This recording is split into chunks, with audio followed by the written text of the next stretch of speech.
So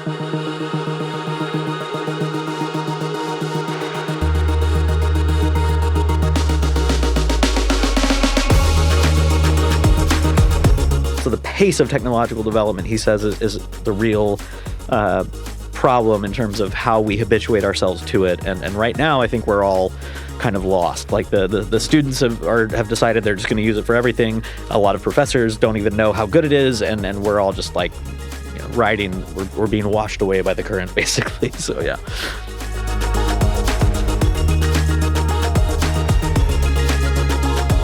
Welcome to Acton Line, a product of the Acton Institute for the Study of Religion and Liberty.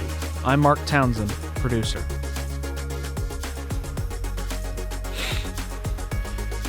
On today's episode, Acton Director of Programs and Education Dan Churchwell speaks to Philip Bunn, Assistant Professor of Political Science at Covenant College.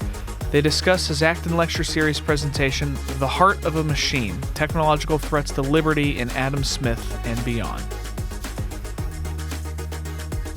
You can find additional resources in the show notes for this episode, as well as find previous episodes of Acton Line at acton.org/actonline.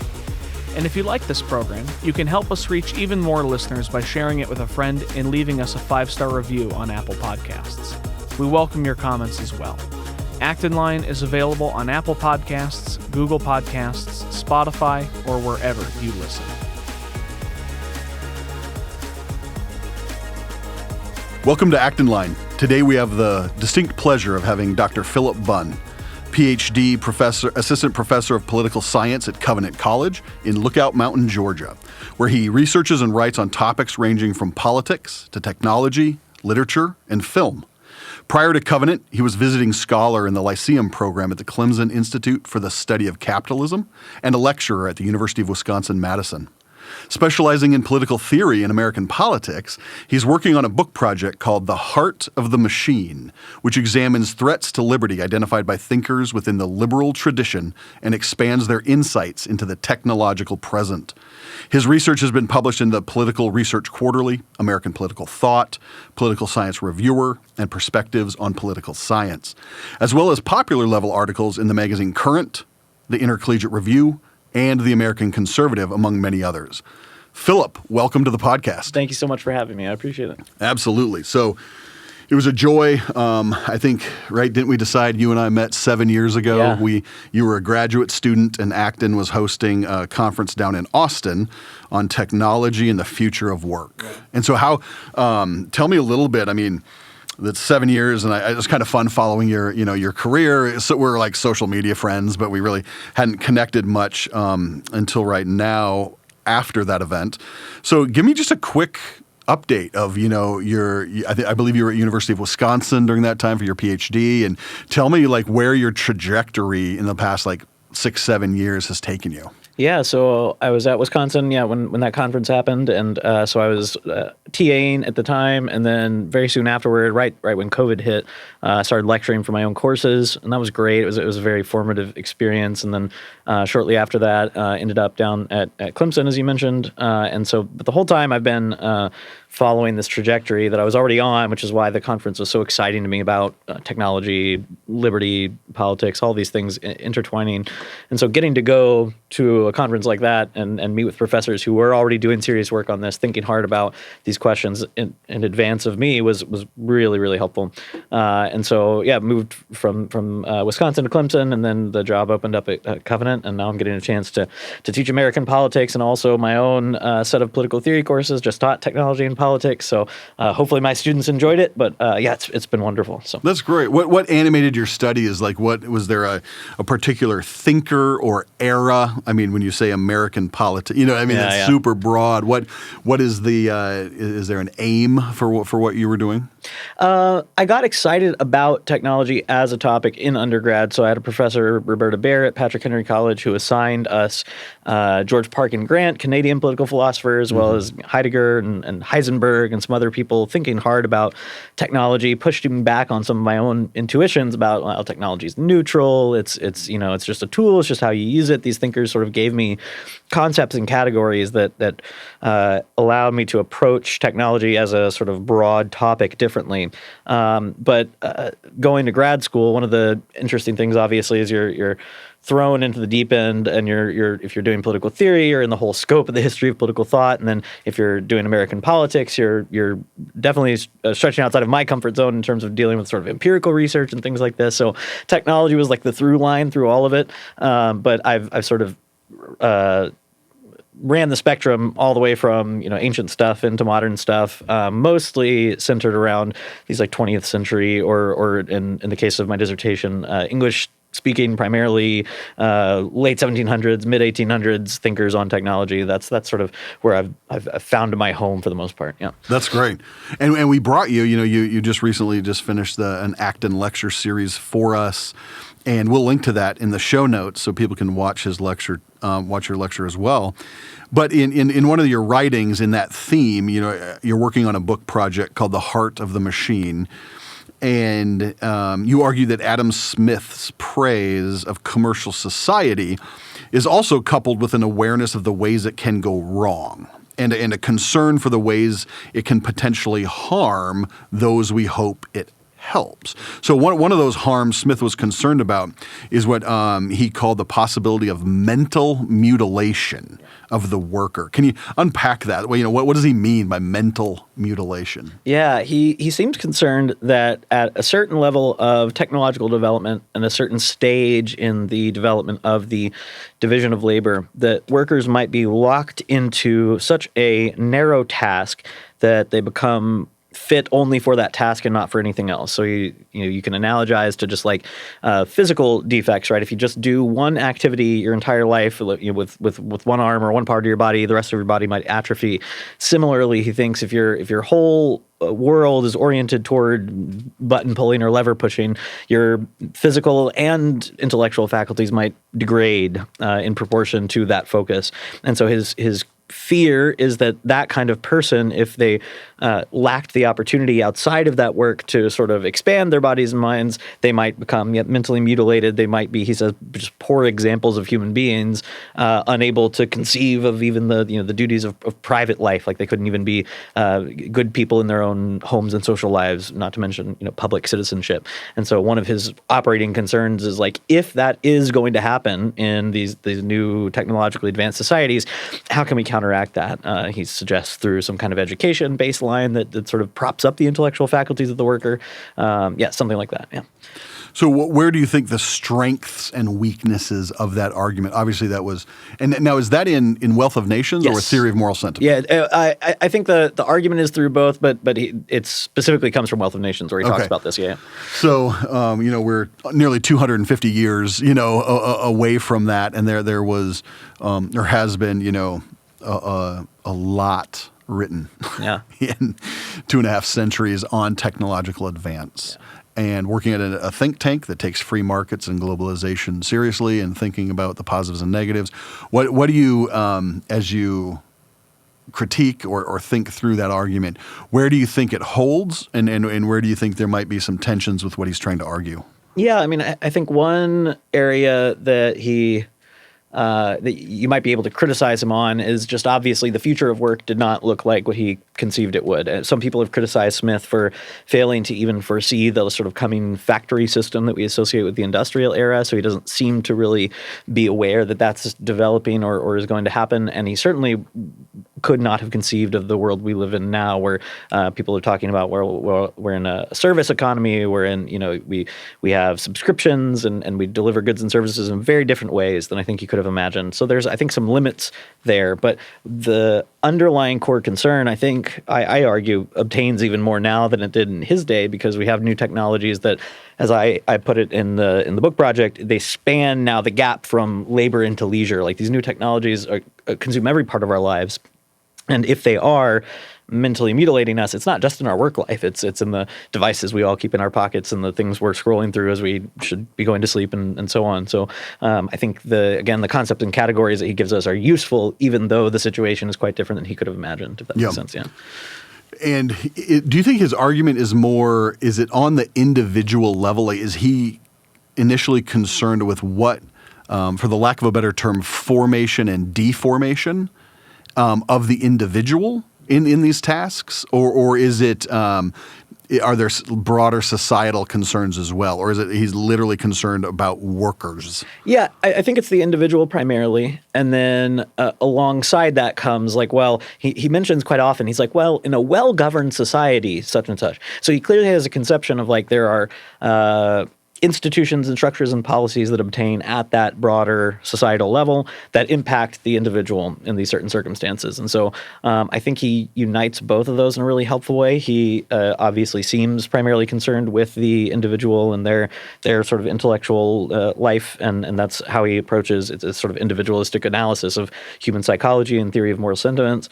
But he's always concerned about what he calls the system of natural liberty, or a well-governed or well-ordered society, and what it would look like. And so I think he's bringing the individualistic concerns to the sort of policy analysis that he's doing, if that makes sense. Yeah. And what were his concerns, if you take those individuals, and this is probably going to come up in several places because, we had dinner last night together. It was really fun, and hearing some of your thoughts about being a professor right now, and some of the things about habits. And habitus, and as things are, as you're trained in a certain kind of way, it seems like Smith is making an argument, or maybe this is Mill. We were talking that makes one more dull. Yeah. And or the habits become deforming rather than forming. And so when you're thinking about what habits are created in these. With technology. I mean, explain the illustration you used to open the talk about the Chinese illustration. Yeah, it's a great story. So it's from the Chinese philosopher sage Chuang-Tzu, but I came to it through Werner Heisenberg and his book Physicist's Conception of Nature. And the parable is about this. He's named. I think he's an important person, but I don't remember it right now. But this man on a horse riding through the Chinese countryside who encounters a farmer, and the farmer is doing this laborious work of manually drawing water from a well, walking it over to his irrigation ditch and dumping it. And the horseman thinks, oh, I'll be benevolent and tell him about this new technology, the draw well that helps you raise water. And he could even build a trough to his irrigation ditch. So you could do all of this much more easily and much more mechanically, ultimately. And the farmer responds in anger and says that his teacher, that is, his whatever philosopher he's listening to, has taught him that he who uses machines in his work does his work like a machine. And if you do your work like a machine, you develop the heart of a machine in your breast. And if you have the heart of a machine in your breast, you lose your simplicity as a human being, which means you lose you become uncertain in the strivings of your soul. And so it's this idea that the way that we use our technologies might deform our habits of mind and character such that we become more machine-like and less human-like. And that's the through line that I found with these liberal thinkers specifically that I'm dealing with, that they do, contrary to critics of liberalism, seem to have some idea of what human nature is and is good for, and they seem concerned with policies and practices that would deform us and make us less human-like. And part of that, I'm arguing, is this technological element. Yeah. So I tread more in like moral philosophy, moral theology worlds. So is this like anthropology? What does it mean to be human? Is this kind of the same strain from a political science angle? I think so. The talk today, I was dealing specifically with Smith and Mill, and these are not two thinkers that people typically think of as having a sort of thick anthropology or sort of, some conception of highest human goods, summum bonum and all this. Mm-hmm. But I think what you do find, again, contrary to some critics of liberalism, they do seem to have it. Maybe it's latent, or maybe they can't justify it, whatever. But they seem to think. Smith says there's such a thing as a perfection of human nature, and Mill says that there's work done like a human being versus work done like a machine or a mechanism, and those things are important. And so it's a question ultimately of like, what does it mean to be a human rather than a machine? What is good for human beings? What makes them happy?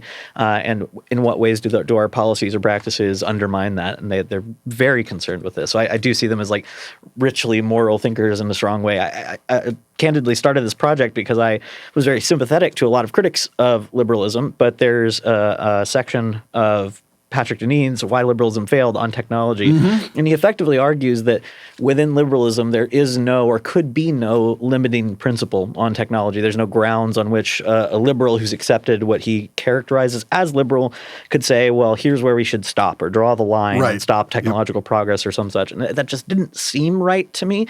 It's an excellent book. It's worth reading. So I was going to the liberal tradition saying, is there something here that he's missing? And is there a baby in the bathwater before we throw the bathwater out? Right. That's sort of what I was looking for. Well, you quote somebody. I mean, an essay I haven't read in a long time, and I think I probably just read bits and pieces of it. But you quote John Stuart Mill at length, his essay on genius. Yeah. Can give us just a quick rundown. It's a great essay. So the Edinburgh Review is this wonderful intellectual publication at the time, and a lot of people were writing anonymous essays. So just some kind of quirky stuff was published there. And so there was an essay that was published in the Edinburgh Review that was essentially a lament over the loss of human genius, saying there's no room now for Newtons and Keplers and things like this. People have discovered so much. What's left for us plebs to do? And Mill responds to that essay, and his essay was also originally published anonymously. He responds and says, you're misunderstanding what the human capacity for genius is. It's not discovering some new thing no one's ever thought before. It's arriving at your own understanding of whatever the topic is. So he's like, there are ways we can teach students that are by rote or by what he calls cram, where we're just giving them a list of facts to memorize. They don't comprehend it. They don't understand it. They just parrot it. And he literally says, like, a parrot could do as well as some students in these classes, versus the human kind of education that he envisions, which enables you with the faculties to apprehend, comprehend, and then understand and communicate it back to your teacher, yes, but also just in the rest of your life. And so in that essay, he uses terms like he says he refers to algorithmic ways of thinking. So we like to talk about all our new algorithms and AIs and everything. He's saying there are ways that you can teach a human being to think effectively like a glorified math equation, that each process is necessary, or you can teach them to be free and explore and understand, and that's the education that he's aiming at. Yeah, that's interesting. I mean, the idea of using the word cram, using the word algorithmic, the parrot. There's in the last year or two, stochastic parrots. Yeah. This idea of technological, all that. Nothing new under the sun, I guess. And where do you think Mill offers? Many people, if they've just had a course or two, John Stuart Mill, utilitarianism, and either dismiss or whatever, engage it on that level. Where do you think, because he's writing more in the middle, near the end of the first industrial revolution, right? I mean, he's already come through us years later than Smith. Yes. Yeah. So what do you think he is seeing or responding to? That what interests him in his critique? So I think he's seeing a few things. I think he's seeing a system of education develop in the early part of the 1800s that he thinks is fundamentally inhuman. And in a way, he lived through this, not to say that all education in England was like what he got, but, Mill very famously went through this very rigorous system of education orchestrated by his father and Jeremy Bentham, and he had a kind of mental breakdown when he was a teenager. And he spent, I think you see this in his autobiography, I think he spent the rest of his life kind of wondering if that had ruined him, if it had turned him into an unfeeling machine, like a Benthamite machine is what he calls it in his autobiography. And so he's concerned with a system of education that strips away the human elements. I think he's a progressive social reformer. He's concerned with the system of production in England and elsewhere that he views as being unjust to workers, putting them in situations that they just can't escape from. They're not. Well, even prisons too, right? I mean, he's writing about all these, panopticon. So all of this is sort of in the background. It's a broad sort of social, economic, moral, political critique.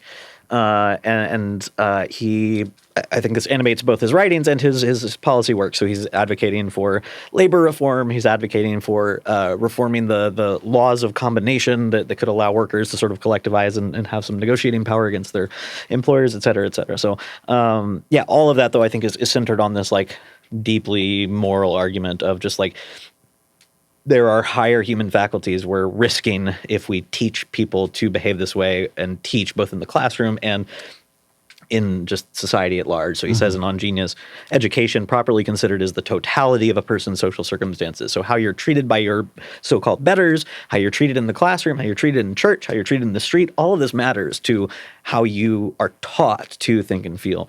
And so all of that is sort of appropriate grounds, he thinks, for reform alongside his critiques. Yeah. Wow. So, I mean, you're really thinking about, I mean, it's very interdisciplinary, what you're arguing about, because there's educational engagements and themes, there's technological themes, there's obviously political, as you rise, as you come out of education, formal education and into the polis, there's going to be a lot of input. So that's your argument saying is if you were, and I'm going to use the term again, deformed, if you're deformed to a certain degree, what was Mill's argument for those people that have that kind of education? Do you know, or can you? Yeah, I mean, he, I think, is advocating for reforms that, well, first will produce fewer people like that. So in On Genius, he's advocating for educational reform broadly, whether that's at the level of policy or just instructors doing it better. When you have people like that, he's advocating effectively for them to be treated better in terms of social welfare and everything else. One of the lines that he uses in a review of a book that he wrote called the book is called The Claims of Labor, and so as a review of the Claims of Labor, he says, like, what's needed is not to have a ladder effectively to elevate men out of the working class. It's to socially elevate the working class, to respect them more, to pay them better, et cetera, because there's always going to be people who are working class. So that's so when you have people who have been sort of slotted in societally to this lower status, he doesn't think of it that way, but that's how society treats them, you have an opportunity to create fewer people like that, and then to treat them with more dignity through the policies that you pass, whether that's or whether that's internal, like workplace policy, just employers doing things better, or whether it's the level of the sort of progressive reforms that he advocated for in Parliament. Yeah. When one author or social theorist that you didn't get to in your talk just due to time was Alexis de Tocqueville. Yeah. And I think you, in your broader project, you're working with him as well. Where do you think Tocqueville, because he would be writing then after, correct? Yeah, so he's writing kind of along. He's contemporaries with Mill. They corresponded, and so he's after Smith. And so the section that's I think most relevant for my project in Tocqueville is a section where he talks about industry in America and the possibility of a future industrial aristocracy is what he calls it.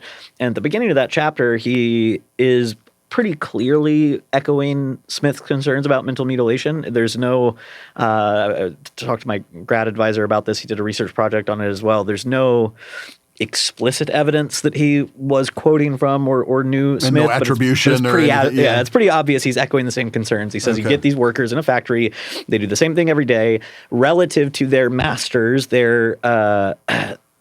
their intellectual faculties are stunted and their political situation is worse. And so there's this fear, he says, if ever there's going to be an entrenched class distinction in a democratic society, he says it's going to come through the door of industry. And so he's concerned about those same mental effects that Smith is talking about. But then I pair that with the section that's more famous from Tocqueville on democratic despotism or soft despotism, that this idea that the kind of despotism democracies have to fear is not like the tyrant, it's the schoolmaster who comes in and says, oh, would you like me to do that for you? Do you need some help with that? And we just sort of cede voluntarily control over more and more parts of our social and political lives to these people by consent or at least assent in many ways. And then he says it narrows the scope of the exercise of free will to where you're effectively just making choices about petty pleasures. So I think he has a really interesting, he sort of piggybacks on Smith. He's situated in conversation with both Smith and Mill. Tocqueville and Mill are corresponding. I think both of them are reading Smith and trying to address similar problems through different ways. Tocqueville's reforms are not totally different from what Mill suggests. He didn't quite flesh them out in his life in publication. He had two memoirs on paupers, like the problem of paupers in European society, and one, I think it's the second one that was unpublished when he died, where he says, well, maybe we could have some economic reforms, basically making it easier and more incentivized for workers to save at high interest rates. Maybe we could, do things like Mill advocated for changing the laws of combination to make it easier for workers to collectivize or have some share of ownership in factories, et cetera. But he didn't like totally flesh that out in his most famous work. So that's still sort of like nascent or latent in some of his stuff that I think Mill takes up and runs with. Yeah. Okay. So, I mean, and I'm also thinking, we're an ecumenical think tank. We're both Protestant, but, there are a lot of Catholic conversations recently with Pope Leo XIV. But if you and he's interested in artificial intelligence, and I think we'll get there in a second. But Pope Leo XIII, which he took his namesake from, was writing in late 1800s, and he's echoing a lot of similar ideas as well. Yeah. So what do you think about the argument that some people might hear this and say, well, look, for 250 years, you have technology, you have people worried about it, you have social relations, social issues, people worried about these things, and it's all kind of worked out. Yeah. What do you think? I mean, I've seen that, people will say, chill out. Yeah, no, it's a good point, and it's I think a concern that you have to deal with whenever you do criticism of technology. The most common responses are something like, "What, you don't like eyeglasses and penicillin," or right. something like this, which is, haven't things actually kind of worked out fine in many ways? And to a large extent, I think that's true. One thing that I mentioned briefly in the talk that I think we often forget, though, is that like the kind of work and work environment that Smith and Mill and Tocqueville were concerned about, we don't experience a lot, still exists in a lot of the world, right? A lot of the things that we own and buy and use come off the backs of people who are doing very degrading kinds of work, in some cases very dangerous kinds of work, low pay, et cetera. So these are things that are sort of out of sight, out of mind in a lot of ways. It is true, it's a fact, and this is also something that comes up quite often, that in terms of things like rates of abject poverty and starvation, those things are all improving, and that's good. And so that's one reason I like these thinkers a lot, because all three of them, I think, are roundly positive about democratic, and we might call it commercial society. They think it brings a host of benefits. Like, they're not fundamental critics of this. Like, Smith is not coming and saying, oh my goodness, this new commercial society is this like awful place with all these like deep-seated flaws. It's just, man, alongside all this really cool stuff, here's some problems that we might want to address, Yeah. Yeah, when you were lecturing, I was just, in my thoughts about this, there's an Italian philosopher named Paul Virilio, and he has the famous quote, when you invent the ship, you invent the shipwreck. Yeah. When you invent the plane, you invent the plane crash. When you invent electricity, you invent electrocution. The negativity of any technology is invented therein. Yeah. And that's kind of what you're arguing, right? I mean, there's positives and negatives. So if trade-offs, you go read the opening of Wealth of Nations, and he's like, look, in what he calls like primitive societies, people are reduced, or sometimes think themselves reduced, to abandoning their old, their sick, their infants. And now we have a society where we don't have to do that anymore. We take care of our old, our sick, and our infants because we have a surplus. We have more than we need. And that's really great.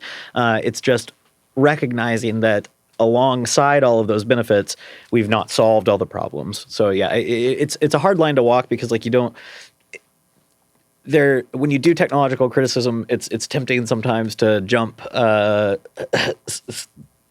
several lines and end up in the sort of super Luddite Ted Kaczynski kind of land, right? Like that's a completely different world. Where, of course. Where I think Smith and Tocqueville and Mill and people like them are fundamentally optimists. They think very positive about most of these things.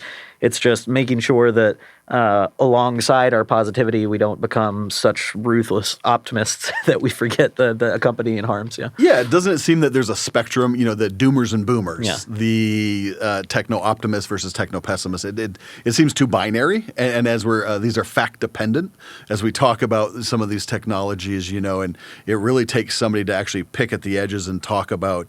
Well, let's talk about it. Technology. Let's specifically not just technology writ large, because we get lost in the Luddite. Yeah. We're just anti-tech. Yeah. Which I definitely lapse into that myself. Part of this project was like trying to self-correct, to like make myself less of a pessimist in some ways by sort of understanding what these optimists think.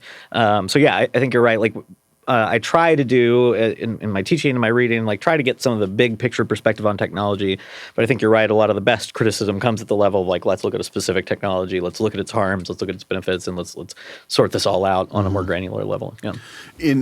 in your talk again too, you were thinking a little bit about technology and freedom. What's the interplay there that you're considering as you work through your book? Yeah, so all three of these thinkers are liberal in their own ways. Tocqueville's a weird one, especially, but they all, in some way, fundamentally value human freedom or liberty. I don't really distinguish those. You can have fun conversations about the difference between them, but the idea is that they think there are different kinds of liberty. They all do. There's political liberty. There's relative freedom from tyranny and oppression and all of this. But there's another kind of liberty that is more, let's say, internal. It has to do with the freedom of my choices in my day-to-day life in every domain, social, political, family. And if those choices are made by other people, or if I'm making them in a way that is fundamentally dependent on other people's choices, I'm less than free in some very important ways.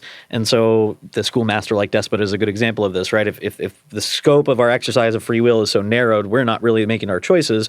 We're not super free, even if we have political liberties. The democratic despot is a despot that exists in a democracy where political liberty exists, but people just don't make meaningful choices. And so all three of them, I think, are concerned with the development of human beings to be free, choosing individuals in these complex social settings, and they're afraid, in a way, of the things that threaten that. And so I think lots of technologies can threaten that. In their day, it does, and in our day especially, there are new ones that are quite terrifying in some ways. Right. Yeah. Yeah, and I think you and we shared last night that I think we both have an affinity for the 1943 book Abolition of Man by C.S. Lewis, and particularly his third chapter. Obviously, he's building an argument through the three chapters, but his last chapter, where the name of the book is derived from, he's arguing, and I think he says it something like this, that you indeed are not yourself a strong man if you pay someone to carry you. And then he builds this idea that if every generation is he doesn't use the word slave, but is controlled by the generation before it and the technologies they choose. Yeah, and that theme is in that second, and of course then it's fictionally reproduced in his book That Hideous Strength. Yeah. That's his fictionalized account. So when we think about, we got to just get there, I guess. Artificial intelligence. And there was a question, I think in the Q&A, it was a good one, but somebody said essentially, you make an argument about education, and I don't blame artificial intelligence. I just blame teachers that, somebody should have superior moral character to not use artificial intelligence. And I just find that if you start studying artificial intelligence and the way it the addiction factor, like the use cases of artificial intelligence, it's more addictive than something, and it just seemed like an easy out for this person that was asking this question to say, it's blame it on the teachers, not the technology. So, as you think about artificial intelligence, and let's jump into that for education's sake. And we can do this either in personal narrative or what do you think about what have you seen artificial intelligence and its changes specifically in your world of higher ed? Yeah, well, I'll say first that I think AI has gotten better than I ever imagined it would. It does things I didn't think it could do. So the way I've said it is that I was originally an AI pessimist in the sense that I didn't think highly of the promise of these tools at doing the things the optimist thought it could do. Now I'm an AI pessimist because I think it can do those things and it's bad. So early on, right, ChatGPT comes out and students start using it immediately, and a lot of professors sort of rest on the knowledge that they gained in that sort of critical moment where they would get AI-generated content. It was very obvious, it was just bad. There were clunky things, or there were sort of obvious tells that it was AI generated, not human generated, et cetera. Those things have improved dramatically. And so the professors who say, I always know when my students using AI, I don't think are being honest with themselves. There's been some empirical studies on this already where they give PhD students, TAs, and professors a set of material and they rate is it AI or not, and how confident are you? And they're wrong most of the time, and they're overconfident in their choices. So it doesn't seem like humans are able to reliably tell when something is AI generated or not, which means for students, it's a relatively frictionless path to getting a fine grade if they want it. I'm not saying these things are producing, brilliant content. It's just, I put in my own essay prompts to these generators, and it'll spit out something that most of the time I'm like, that's at least like a low B answer if a student gave that to me. So I think it's better than I expected. It's easier for students to use, and that means that we can pretty reliably expect that if not a majority, at least a healthy minority of our students are using it on anything they can use it on. And so when I talk to students about this as well, at every institution I've worked at, the students, whether or not they'll admit to using it themselves, they will candidly admit everybody's using it for everything. And that's not good. I don't think that's a kind of scary situation to be in as an educator. So to tell us, just explain, why is it not good?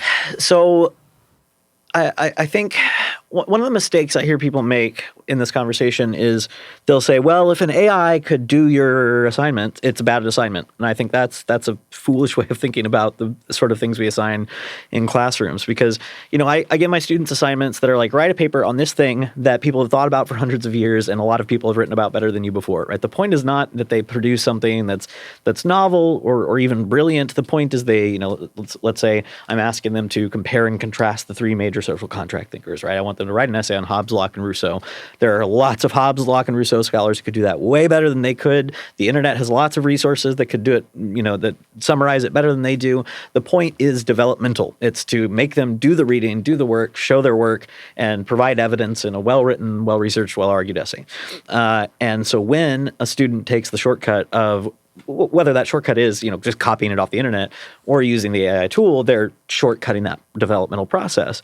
And so the AI tools, more so than traditional plagiarism, I think are I say undetectable. They're people who claim they can detect it, and there are softwares that claim they can detect it. It's relatively undetectable. Usually created by the same company. Yes, exactly. Yes.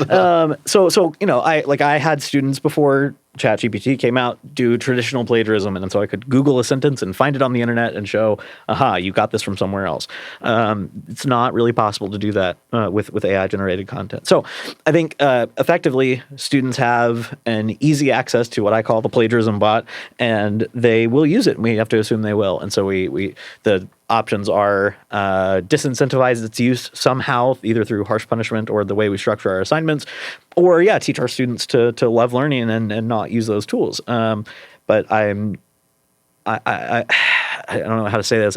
I'm a good enough student of human nature to know that if the tools exist, even my best students will occasionally be tempted and turn to them. So, what have you done in your classes to? Do you have that talk? Because essentially what you're arguing, if I listen to you right, and especially in your discipline specifically, you're wanting your students to wrestle with the text. Yeah. Isn't that right? Yeah. So one of the things that I do primarily is there's lots of in-class discussion that involves, we're not just spitballing about ideas, we want to turn to the text. And so there's an element there that's like, well, maybe you asked the AI to summarize your reading for you and you didn't do the reading super well coming into class, but in class we're going to dig into this together. So hopefully there's some education going on there. I mostly use in-class handwritten essays when I can. Obviously some students have accommodations and things, but blue books are a friend.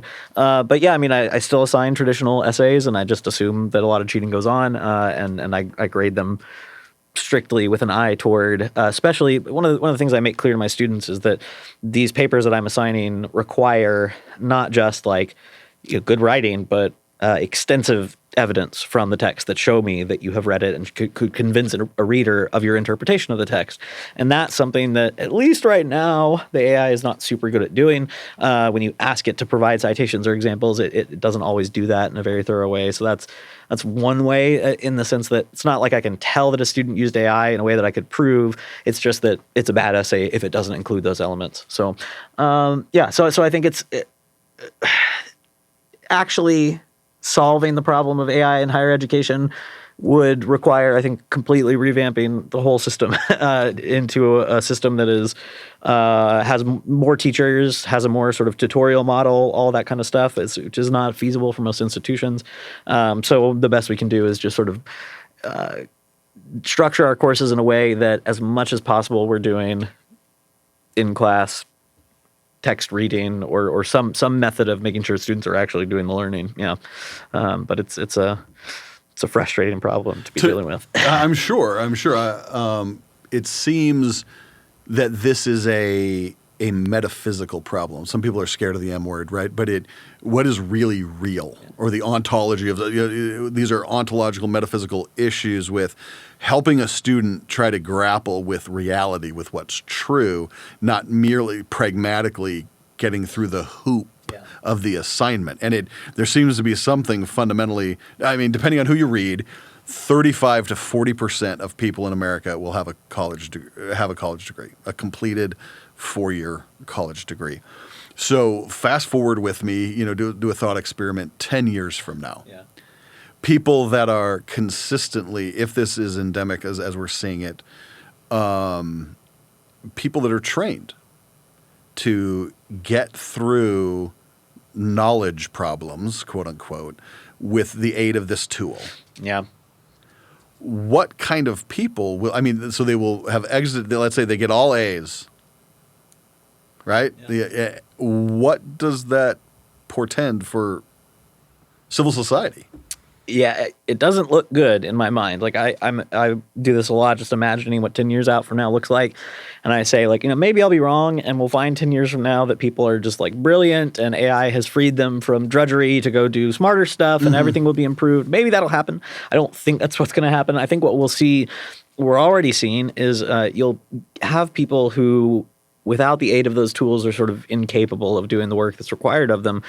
Or when the tool doesn't do the work well, they're unable to problem solve or troubleshoot it. So one of the questions was about Google Maps. And I think that's a good analogy, actually, because you think of somebody who lives their whole life fully navigating on a turn-by-turn basis on their phone, never actually looks up and learns the streets and navigates it well. Then you take away their phone. How are they going to navigate? And then they will perform poorly. Because, as I mentioned, there's good research on like a sort of actual mental, like measurable mental degradation of our sensory spatial reasoning capacities when we use these tools. Similarly, I think is going to happen for any use of AI. So an example I gave to some students recently was, I worked an office job while I was in college. I was working for an online education provider, and I was put through a sort of certification course on advanced Microsoft Excel because we wanted to do some record keeping stuff differently. And so I learned how to use Excel fairly well. I learned how to do some basic, like Visual Basic programming and coding and that, and to do some nifty stuff with formulas and whatnot. And so I learned stuff. Now, I'm pretty sure, actually, the stuff I did was not that complicated, and Claude, I think, is the AI tool that does really well at coding now. I'm pretty sure I could get Claude to spit out a piece of Visual Basic code for me that I could use to make effectively the same spreadsheet with way less time and energy. And that could be good, right? To not have to go through a whole course and all that, blah, blah, blah. But if I did that and created that spreadsheet and then it stopped working somehow and it wasn't doing what I wanted it to do, I would not have the capacity to troubleshoot it myself, and maybe the AI can't troubleshoot it for whatever reason. And so that educative process being skipped certainly can be a time saver and might actually lead to great advances in productivity and everything else, and I don't want to deny that. But it does lead to, I think, people who lack some of the skills, both in whatever it is that they're wrestling with and the ability to learn new skills in the future, right? If I'm just turning to this thing and saying, spit out my code for me, I'm never actually learning to code. And I think that's true of any domain. So it's pretty scary to me to imagine what 10 years from now looks like, knowing how many people are just fully reliant on this. Yeah. Yeah. Being prophetic is always a hard thing. But 100 years ago, John Maynard Keynes wrote his essay, I'm not going to quote it right, but a letter to my grandchildren, and the idea where we're all going to be working 15 hours a week. Yeah. Well, it was just echoed last month, less than 3 weeks ago, by Bill Gates. Yeah. And he parroted, I don't know if he had been reading that, or virtually 100 years later, the exact same argument because of artificial intelligence touting these ideas that we'll all be, I guess, thespians. We'll all be poets and playing the cello. And it just, we have 100 years of study to show that's a history to show that isn't true. We just fill it with more work and different kinds of work and et cetera. So, and at Acton, we talk a lot about vocation, right? Work is important. It's not necessarily we want to avoid it. It seems like it's building the avoidance of work, the reliance on these tools. And I just want to ask, what is your opinion? In these conversations, many people and I'm sure many people listening today, many people think that technology is neutral. Yeah. Tools are neutral. You hear this, and it's just how you use it. Yeah. It's like the baseball bat. You can hit a slugger, or you can use it like a gangster and hit somebody on the head and throw them in your trunk. There's different ways. What are your thoughts about technology and tools as neutral? Yeah, my thought on this was very formed by George Parkin Grant, who I mentioned earlier, a Canadian political philosopher. He has this essay called Thinking About Technology, where he wrestles with this question directly, and he addresses this. He says there was a recent, he was writing in the 80s, he says there's a recent article in a trade publication where a computer scientist says computers do not impose on us the ways they should be used. And he takes issue with that. And he says, let's think of any other technology. He goes to the car and he says, automobiles don't impose on us the way they should be used. You get to drive it where you want. True in a trivial sense, like no one's telling me where I have to drive when I get in my car. But he says the first thing that's true is that for that car to even exist, you needed an industrial economy and all of this productivity in the background that required certain laws and institutions and choices that would be hard to characterize as neutral. Like we could characterize them as bad or good depending on your perspective, but like at the very least, there's this whole infrastructure in the background. Then you have the infrastructure necessary for the car to be useful to you. So we build a highway system and everything else, and we have traffic laws and all of that is in the background. And then there are the known and unknown consequences of that technology. So for building a highway system with fast cars, he says, he's writing as a Canadian, he says, we knew that when we built the highway system in Canada, it was going to lead necessarily to a sort of flattening and homogenization culturally across provinces in Canada. And that's what happened. So all of that, you might argue it's good, you might argue it's bad, but he's like, at the very least, it's not neutral. And the same thing is true, he says, even more so of computers. Like if you're saying, well, the computer doesn't impose on us the ways it should be used, you're already importing some sort of moral baggage here of just like, you seem to assume there's a bad way to use computers, and the way that they should be used seems to be intended by their creators in the way that they design it, the way that it functions. And so at the very least, what I want students and people I talk to about this to realize is like, I'm not asking you to again, like go the Ted Kaczynski route and be like, it's all bad. Industrial revolution, its consequences have been a disaster for the human race. I want you to at least think of the incentives that are baked into these things and the tendencies that brings. So just like the car brings with it a kind of cultural homogenization, you may not care about that, but at least acknowledge that that's real. Same with these new tools, like we have to acknowledge that the ways that they're going to be used should be obvious to any thinking person. I'll use an example that's policy relevant right now with some stuff working through Congress and in other countries.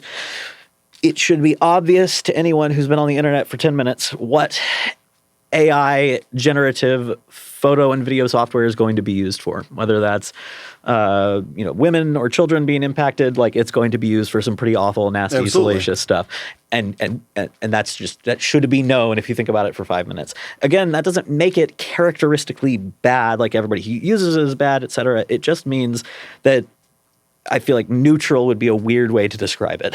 Yeah, absolutely. And we already have a deep fake of the Pope. Right. That was just last week. And so this idea of deep fakes, the pornography industry is one that is always a trendsetter in technology. If you study technological history, I mean that's always they're leading and in what, and just by web traffic, et cetera. So it's the artificial intelligence. What I find when you talk to certain people,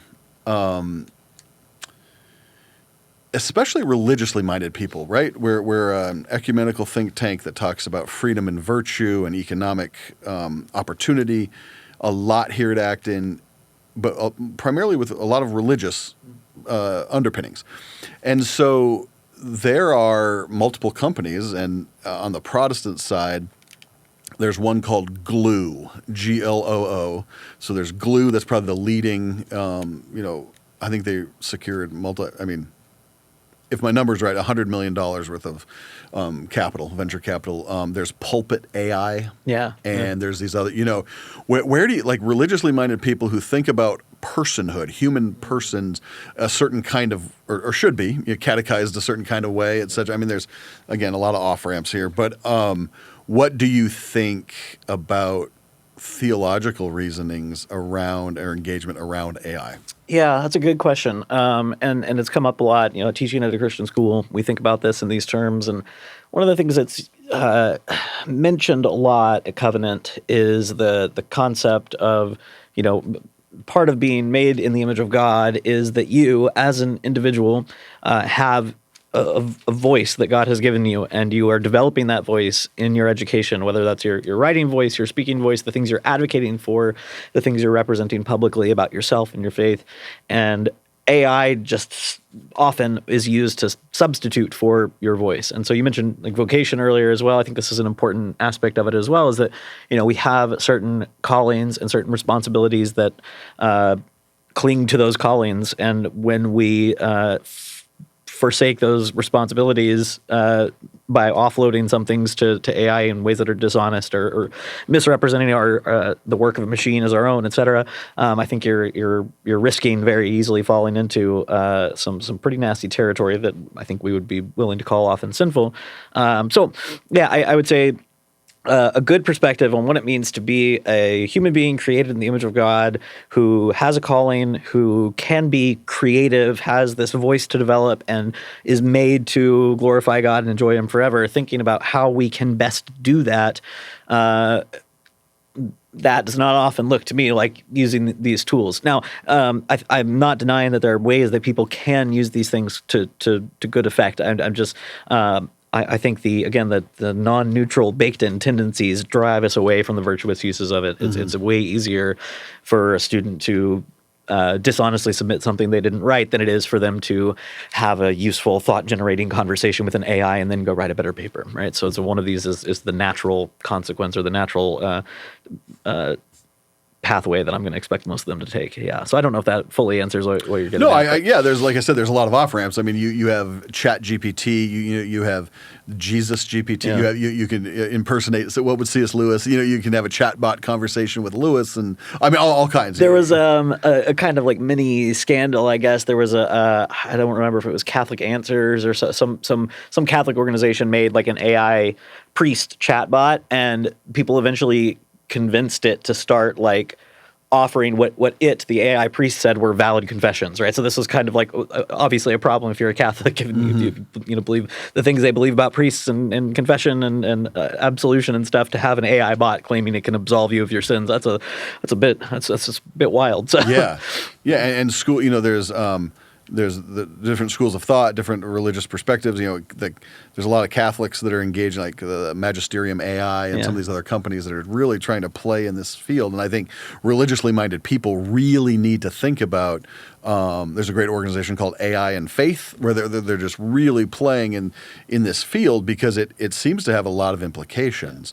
The futurist Roy Amara, Amara's law, he used to say, that we tend to overestimate the effect of any technology in the short term and vastly underestimate the effect in the long. Yeah. And I think we're on the cusp. And echoing that, what do you think of when people say, it's just a tool? I also think of whatever you think of the World Economic Forum, there's a lot of craziness there. But in 2016, I think they put out this really interesting, provocative idea. We're entering the fourth industrial revolution. Yeah. It's not just the prolongation of the third. It's actually a fourth, distinct, because of the scope, system, and velocity, the impact, the speed at which things are moving. Because you look at the other industrial revolutions, those were concentrated, 6 or 7 countries, and then it expanded to like 10 or 15. The first, second, third industrial revolutions, they didn't have this worldwide speed. And when you talk to anybody, I was at a conference, really well-respected conference in Denver several months ago, and I was on an AI, in the room with an AI panel, really sharp people. And so they're sharp people, but I think they should know better on a certain respect because they literally were arguing that, well, your job, any virtuous person, is just to learn the new tech. Yeah. Just learn it, just do it. Because an older gentleman, late 50s, 60s person said, raised their hand and said, it seems like this is changing so fast. Yeah. But even for people that are in the know, like if you jump on LinkedIn and the algorithm bites, that you're interested in this stuff, it changes from week to week. Yeah. And it's Claude 4.0, and all the new names, and it changes literally weekly, depending on which system you're talking about. So, what is that pace of change? Do you think, does that ring true, at least in that level, that it's so fast, and it's hard to see enterprise solutions outside of very narrow, again, if we talked about very concrete things, there are ways AI is helping. Yeah. No, I think that's totally true. Like this, the way I say it is just like both the scope and the scale of it are just like outside what we really could have, or what most of us could have anticipated. Maybe there are people working in tech who fully foresaw this and knew this was the way it was going to go. But I mean, there's a book, I think it's might be like 2016 book called I'm forgetting the author's name. It's called The Master Algorithm, and it's all about different like algorithmic technologies pushing towards AI. And it's really interesting to read it now and see sort of like the cutting edge state of the field. Like, here are the different approaches to these things. Here's what a neural network is. Here's machine learning, and here's how we're trying to combine all of these into this master algorithm that's going to solve all our problems.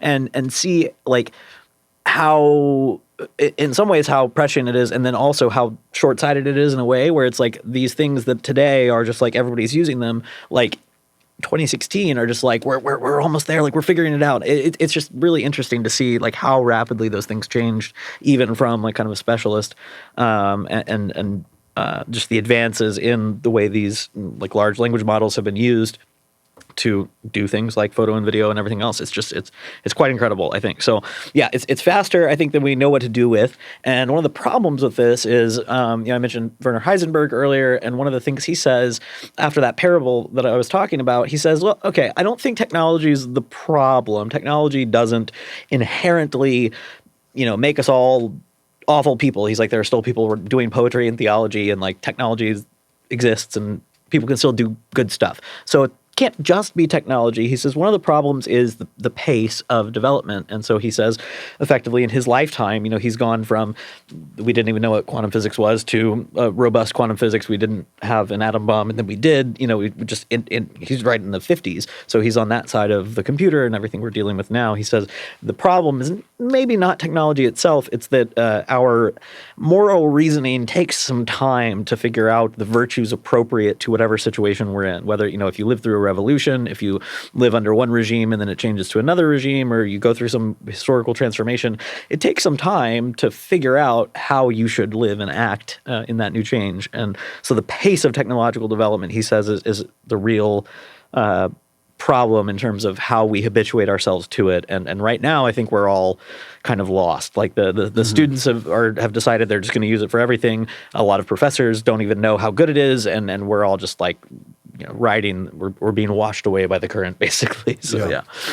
Yeah, and I'm reminded of Lewis again on his introduction to Athanasius, the idea of on reading old books. Yeah. Where he talks about, and he plays with this, do you read 3 to 1, or, for every new book, contemporary book you read 3 old, or if you can't even do that, just do at least 1 to 1, or, he has a really funny intro. But what he's saying is you have to let the reason to do that is that reflective mood, to let the clean sea breeze of the past blow through our minds. Yeah, exactly. And he goes, not that we're any more right or wrong than the past, his chronological snobbery idea, but this idea that we're not going wrong in the same way. Yes.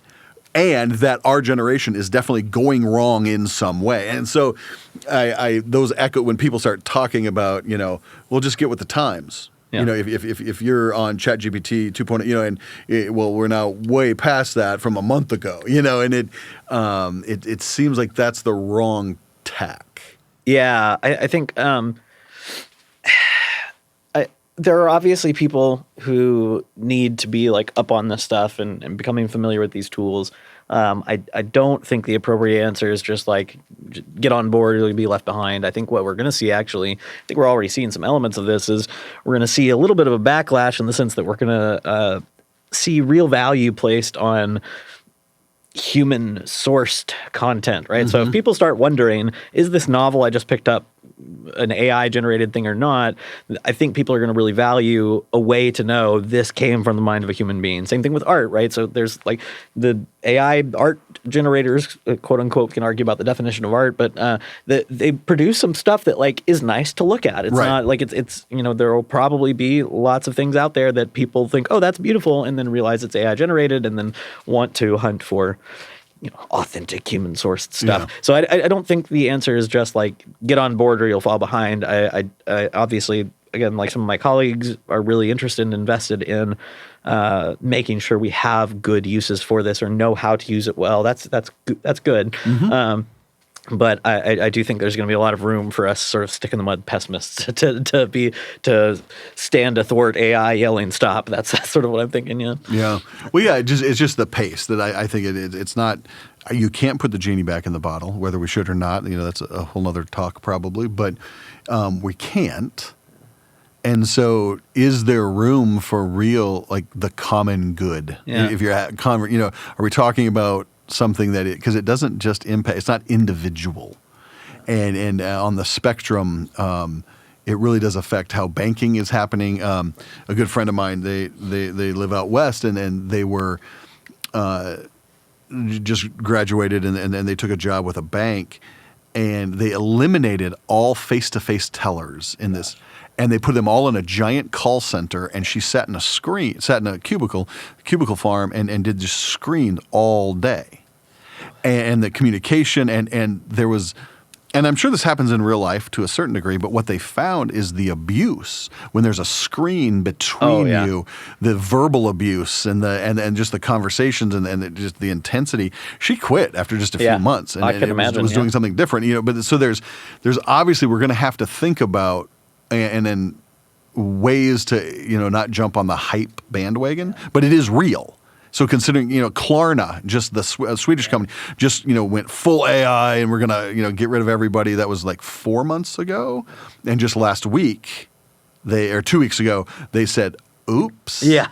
Because their productivity, their earning, everything was quite bad, and they're like, "No, we still got to hire." They're still pro AI, but they are scaling back their dumping of humans. So I just think that the speed at which people are talking and the hype, the people that are really on the techno optimist scale, there is something missing. Yeah, this may not be a perfect analogy, but I think this happens with all technologies, and so I think this is kind of useful. There's a really famous behind the scenes clip from the Hobbit movies, which are not that great, but where oh my gosh, why can I not remember his name off the top of my head? Gandalf. Oh my gosh, I'm forgetting the actor's name. Anyways, edit this out. No, right. But he's acting in, so you see the behind the scenes of the Lord of the Rings where they're using either children or people with dwarfism as body doubles for the hobbits, and so the acting is still like it's in a set and it's with people, it's face to face, and the behind the scenes of the Hobbit, it's like green screened, and so he's sitting in Bilbo's house, but there's no other actors with him, and so he's having to talk to these kind of floating dots, and he has kind of a little breakdown. He's just like, this is not why I got into acting. Like it's a really interesting scene. And I think, looking at that, it's like, well, when you watch the movie, it's very cool technology, the way that they're able to do this with, him big and everybody else small. It's cool. But there's also always going to be, I think, a real premium placed on people who film things and act things in the quote unquote old fashioned way, because this just feels inhuman, right? Mm-hmm. And so finding a way to do it like they did in Lord of the Rings movies is creates a kind of real artistic magic. And I think that's just going to be true as well for AI stuff, where we're going to find some really useful tools and we're going to find cool ways to do things more productively. But we're also going to find, I think, that some of those things, like what you just described with the bank tellers, feel very inhuman, and it's just not sustainable for the people doing it. Nobody likes it. And so we're gonna find some way to place the value back on the real human scale kind of stuff. Yeah. Well, I think that's a great place to end. Philip, I really love your project, The Heart of the Machine. We wish you the absolute best as you finish this project, this book, and then develop. I mean, you'll be able to get a lot of mileage out of something like this as you think about it moving forward. So thank you for being here. Yeah, well, thank you so much for having me. I really appreciate the hospitality.